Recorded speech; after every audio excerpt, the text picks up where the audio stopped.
ओडिशार घटना शुणिले रक्त गरम हेबाटा थय। स्त्री बोहू को मारिला पुणी 4 वर्षर नातुणी मुंड को हातुड़ी छेचिदेला। बोउलो बापाल कही चित्कार करी सेठी कुनी झीटी टली पड़ा। बिचरा बापाटी कुनी झील को छाती चापी भो भो होई कांदुची। दर्शक बंधु ए दृश्य देखि किछि लेखिबा पूर्वरु थरी उठिला आम हाथ आउ मनटा भारी विचलित हला। केमिति बा हेबनी रक्त मांसरे गढ़ा आमे भी मनीष। जेतेबेले 4 वर्षर कुनी झील को ता बापा छाती जाबुड़ी धरी भो भो होई कांदुथुला सेतेबेले आम आखिरु भी लुह जकई आसिथिला। बापा बजारु फेरिले जो कुनी झीटी खनेई खनेई बापालो बोली कही डाकुथुला से झीर मुंड को हातुड़ी छेचिदेला अमनीष जेजे बापा। केड़े गुलुगालिया झीटा प्रथमे निज स्त्री और बोहू को हत्या करिबा परे 4 वर्षर नातुणी धाई आसिथिला।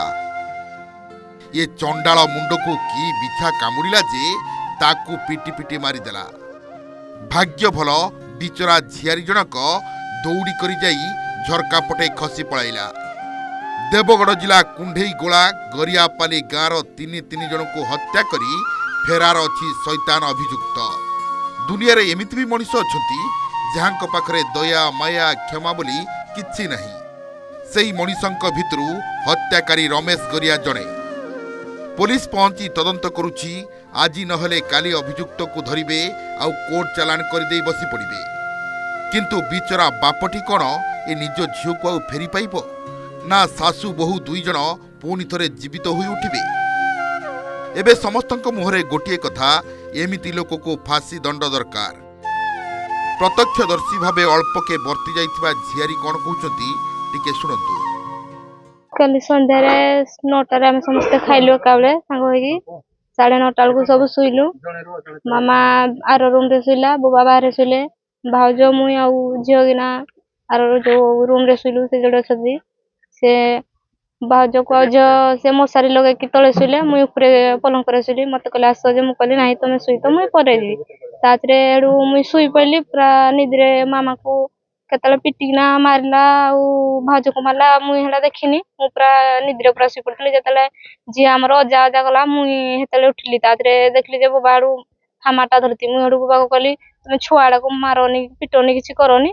आउ से हेडू मते कहले जे तमे पाटी चुपचाप से करोनी किछि नहीं, तमे थिथार से बसो। मते एमती डरेले हेडू। तातरे से झी को हेडू हामाटा मारले जे झीओडे बाजला ना काढ बाजला मुई भी देखिनी। पूरा निद मारे पूरा डरी जाइतली। तातरे से जेमती बाहर को टिके आसले हारी तातरे मुई झरका देगिना आडू घर को पळे आसली। घर को पळे आसली जेमती बापा को संगे संगे कहिना आडू बापा को धरनास। ए ट्रिपल मर्डर पछरे केवल पारिवारिक कलह। गत बुधवार कौनसी एक कथा को नहीं निज पत्नी गुलू गरिया और बहु लिपि गरिया सह पाटितुंड होइतिला। जहाकु रे अभियुक्त रमेश गरिया मुंड को रक्त चढ़ीगला। रागरे पत्नी बोहू को हत्या करिबा परे नातुणी को भी छाड़िलानी नृशंस जेजे बापा। ये होउछंती अभियुक्त रमेश गरिया भाई हेमंत गरिया। से ही कहिबे प्रकृतरे घटिला कौन कहीं 3 जन को मृत्युर घाट को ठेलीदेला रमेश गरिया। मो झील रात 11:30 बेलू मत जारी उठेले आ बापा उठ मो बाबा मो ईशानी की मो भाउज को मो मामा को मारी दे सारिना। मु सेठू आसला बेले से भाई ई जगह ठिया होते।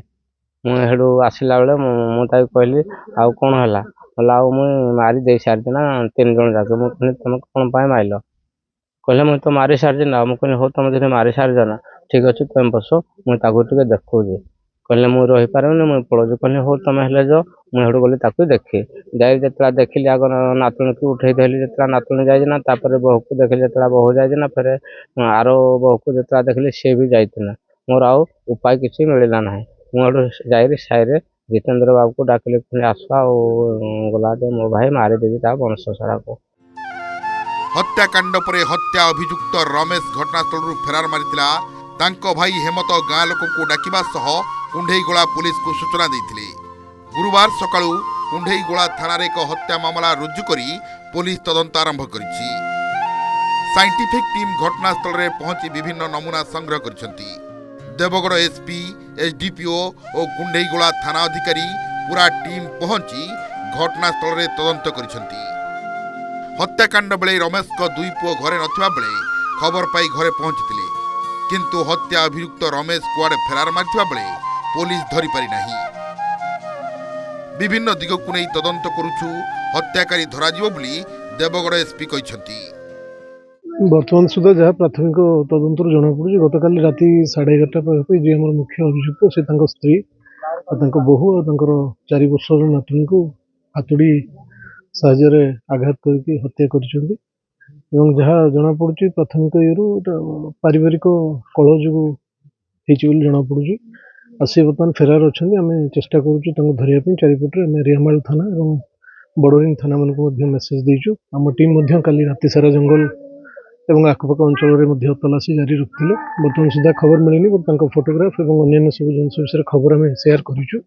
आशा करूँ खूब शीघ्र आम धरबू। क्रोध मनुष्य को शैतान कर दे पारे यार ज्वलंत उदाहरण हूँ गरियापल्ली ग्राम घटी विभत्स ट्रिपल मर्डर घटना।